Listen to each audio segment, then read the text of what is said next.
ఈరోజు నువ్వు మరణిస్తే నీ ఆత్మ ఎక్కడికి చేరబోతా ఉంది?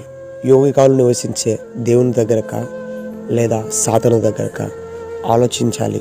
ప్రియ నేస్తమా, ఎందరైతే క్రీస్తును సొంత రక్షకునిగా అంగీకరిస్తారో వారు దేవుని కుమార్తెలుగా కుమారులుగా పిలువబడతారు.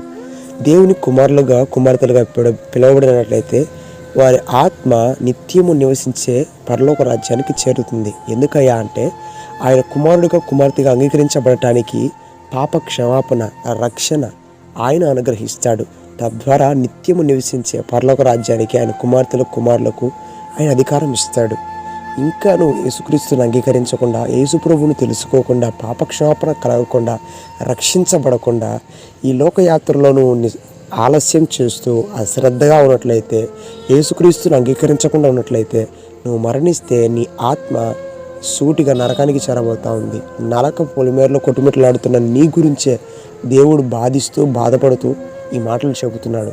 నువ్వు నశించడం దేవునికి ఇష్టం లేదు. నీ ఆత్మ యోగ్యాలు నరకంలో కాలటం ఆయనకి ఇష్టం లేదు. కాబట్టే యేసు ప్రభు ఈ భూమి మీద నీకు నివసించినప్పుడే గొప్ప భాగ్యాన్ని, అవకాశాన్ని కల్పిస్తూ ఉన్నాడు.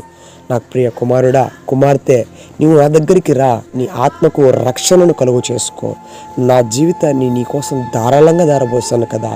కాబట్టి నన్ను సొంత రక్షకుడికి అంగీకరించి ఎందుకని నిత్య జీవం పొందుకోవడానికి ఆలస్యం చేస్తావు?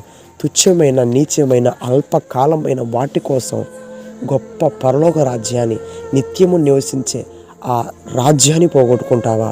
ఆలోచించు అని ప్రభు అడుగుతా ఉన్నాడు. ప్రియ నేస్తమా, ఆ ప్రేమను, ఆ గొప్ప భాగ్యమును, ఆ ధన్యతను